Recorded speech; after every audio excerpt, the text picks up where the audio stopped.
So in Singapore, they don't even stamp your passport. As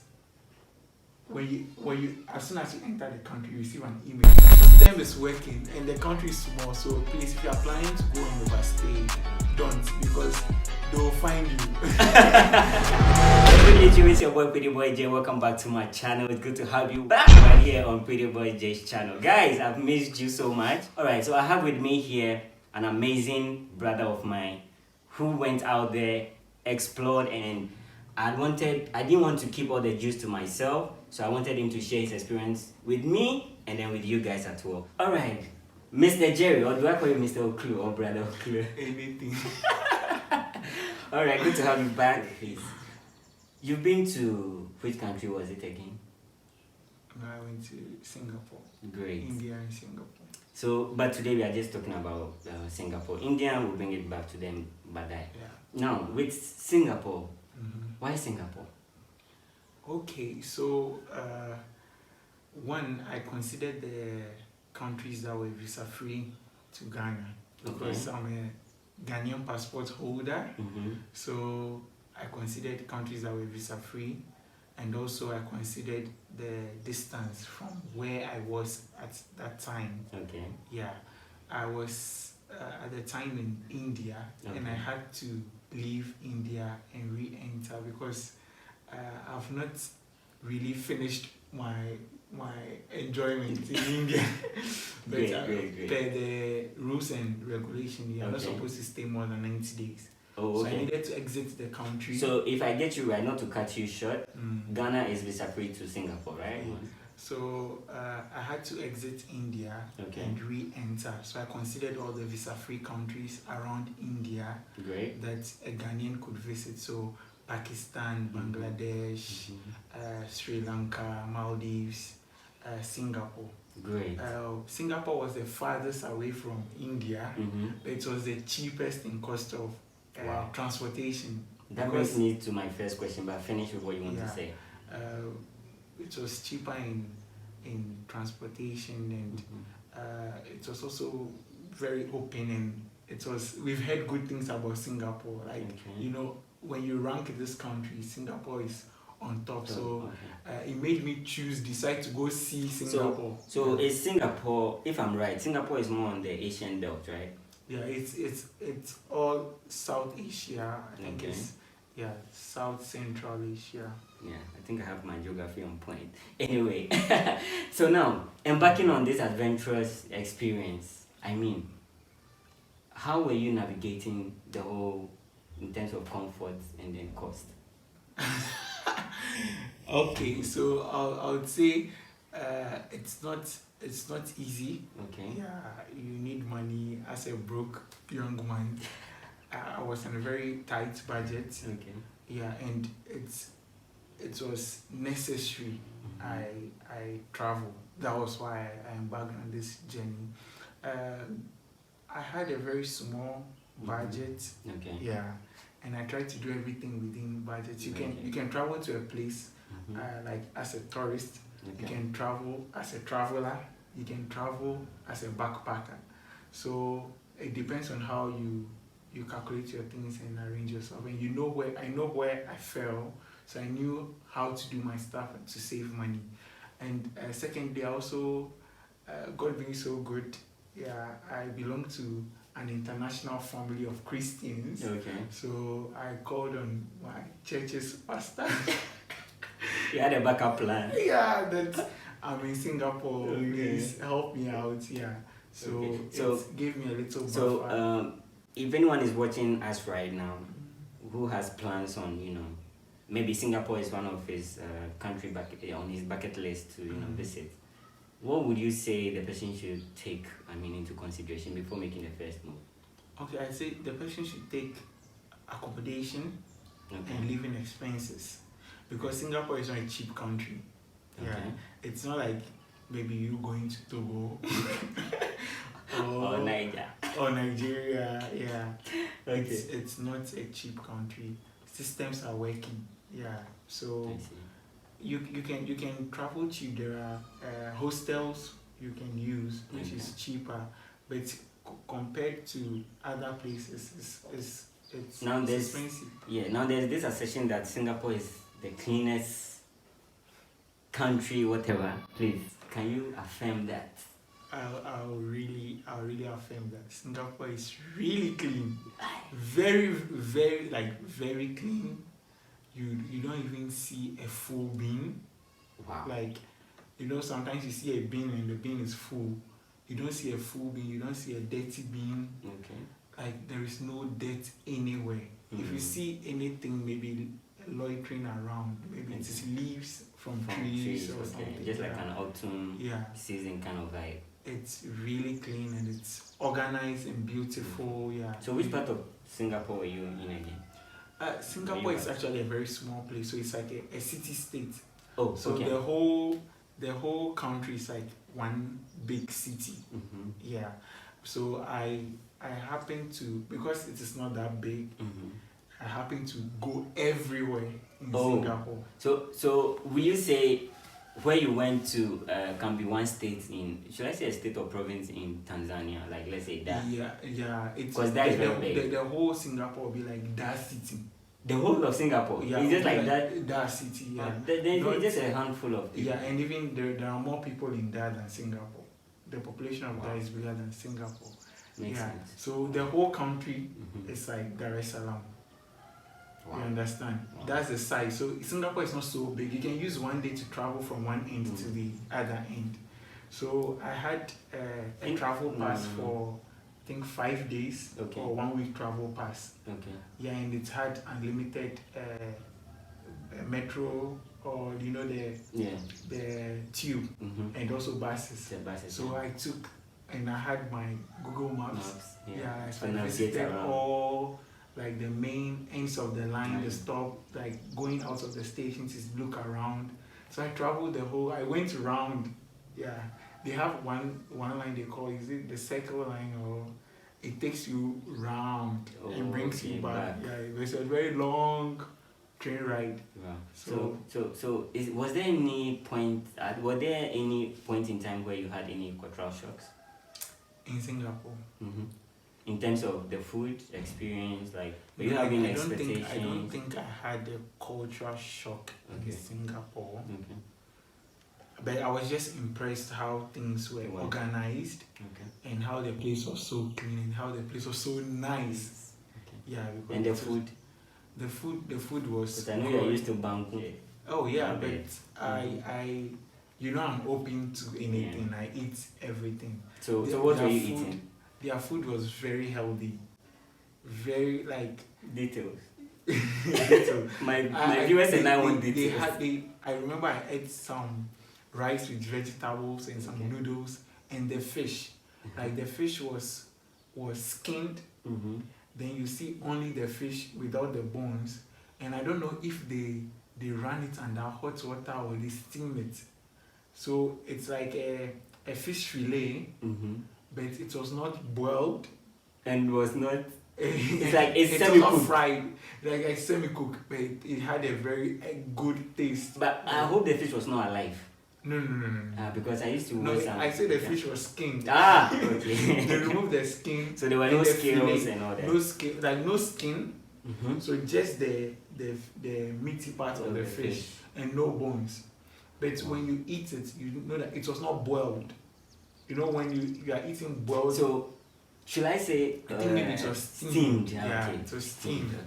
And it's the noodles with some. Oh, it was really nice. And how about the spices? Their food was not spicy. Oh. They eat a little. It was not spicy. It's not bland like European food. But it was not spicy. Yeah. It was okay. Yeah. Nice. And I tried their McDonald's. Their McDonald's is also different. Yeah. It's McDonald's alright, but it tastes different. Their chips, there's a special way they do it. So they give you a bag, like what they used to sell things here, a paper bag. So you put in the fries, then they give you a special seasoning, a seaweed seasoning. So you put it on the chips, then you shake it. So when you go to the McDonald's, you see everybody shaking. So the fries, they give you the bag like that, So everybody puts in their chips, then they give you the okay. So it's like when you shake it, it mixes yeah, up it makes and then give the the flavor and whatnot. so you get the fries with the seaweed. It's like a powder form. Okay. So it's on the fries and it tastes really good. And they had this small custard and I don't remember, like barbecue sauce. So it was like some custard and some sauce. It was also different from, like they had a very different tartar sauce. So the McDonald's experience too was different. Yeah, it tasted different. It was good. Now coming back to the people, how was the reception? The Singaporeans are, they are nice, but they are very posh. They are very westernized. So it's not anything different. So so if I get you right, you are not really surprised. No, and it's not like, and it's not something. It's not like they've not seen an African before. You know, they are indifferent. It's just like when you go to UK or something. With that exposure, did you by any chance meet more, black people like us? I mean, anywhere we go, we need to find our people, Honestly, yeah. In Singapore, there are very few black people. Okay, so it's more of the Asians and then the Western people. You'll find Asians and Indians. Yeah, Indians are Asians, so more of the Asians. I think, it's because we are very far. Africa is far from Asia, and also Singapore is a very small place and it's a highly developed country. So you don't find people who are doing this menial jobs and everybody is in a good working class. Yeah, so if you find an African or a black person, they are in high position. Like your skills are really needed. So it means if I get you right, it's like the black people we normally see are just travelers come and go kind of thing. Yeah, you see black people tourists. But resident black, I'm not saying there are no resident black people. There are few. And when you go to Europe, you find a lot of black people doing cleaning jobs, care assistant jobs, and all those things. In Singapore, they will not employ you for such jobs. Okay. Yeah, they'll employ you. Maybe you're a medical doctor, you're a lawyer, you are in the IT, and your skills cannot be easily found in Singapore. Okay. Yeah. So you are a high earning worker, then you come because they employ. Asia is very far from Africa. Very, very far. So it is easier for them to employ more the Asians, the Indians to do cleaning jobs. Yeah, because it's closer. It's closer. Yeah. And even I think culturally it will be more comfortable for them to have an Indian doing those menial construction work than to have an African. Yeah. Makes sense. So it's also a culturally so will you recommend will you recommend Singapore to anyone? Yeah, if you want to travel and enjoy yourself, have fun, I recommend Singapore because they are very open, they are welcoming.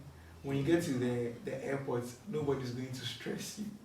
Yeah, that part. Please give me the experience because you and I have traveled, so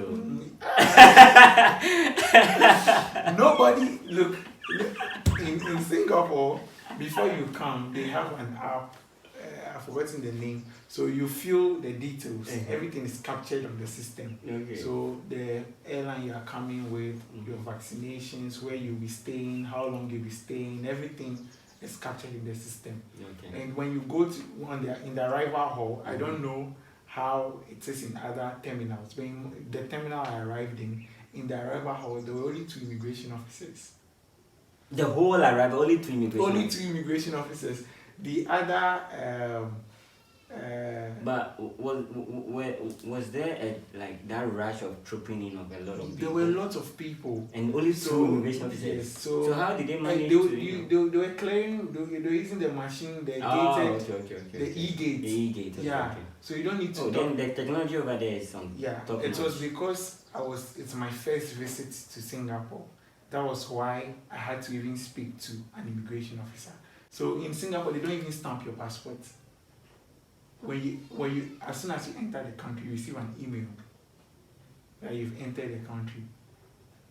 So they don't stamp your passport. So actually, you are speaking to me. Your passport is virginized with regards to Singapore. Yeah, there's nothing to show. There's nothing to show in your passport. So you just receive an email. And even when you're exiting the country, you don't talk to anybody. If they are just e-gates, no immigration officer. So you just put your passport in the machine. Surprising. Yeah, it's good because there's no interaction, nobody to harass you. I know, right? I can relate. The experience was, I was like, when are we going to get to the stage? You know, like it's just open. In the exit, I didn't speak to anybody. From checking, I just went through the machine and I was recording it. Well, I think this will bring us to the end of this interview. But if you have anything to tell our viewers, what will you have to say to them? Your last words. Okay, I'll say if you want to travel, you should travel. Like if you want to go on a vacation, feel free travel because you get exposed. You see a lot of things and it opens your eye. And one thing I would say that when you travel, you get inspired. Okay, so or you get inspired and challenged to also come and implement the things that you've seen on your journey back home. So it just adds value to you. It adds value to you. It challenges you to improve yourself because things that you've seen and experienced, you say we can do better. Yeah. So it tells you can do better, and you also strive to improve yourself. So if you want to travel, if you want to visit Singapore, it's visa free. Just get your return tickets. Please be specific to which country that is visa free. Before Singapore is visa free to Ghana, and I think it's visa free to Tanzania too. Okay. So, Tanzanians, yes. Yeah. But for other African countries, Tanzania has a stronger passport than Ghana, so probably, yeah. Anyway, it's visa free to. Singapore is visa free to quite a number of a lot of countries. Yeah. I'm sure my viewers would find that. The system is working, and the country is small. So please, if you are planning to go and overstay, don't, because they'll find you. And also, don't go trying to go look for a job there. Maybe if you already have an employment before you are going, fine. But you say, let me go and get a job. It's highly unlikely. So just go for your vacation and come back. You go and you exit. Within 30 days, you should leave your country. Okay. Wow. This was a great one. Thank you, guys. Thank you, my brother here, for giving us this amazing experience. It has been an awesome one with you. I think we'll bring them the Indian experience, right? In our next video. So I'll bring you guys the Indian experience he had and all. Keep it locked right here on Pretty Boys Day channel. Until I come your way next time. Adios, I'm out. Right.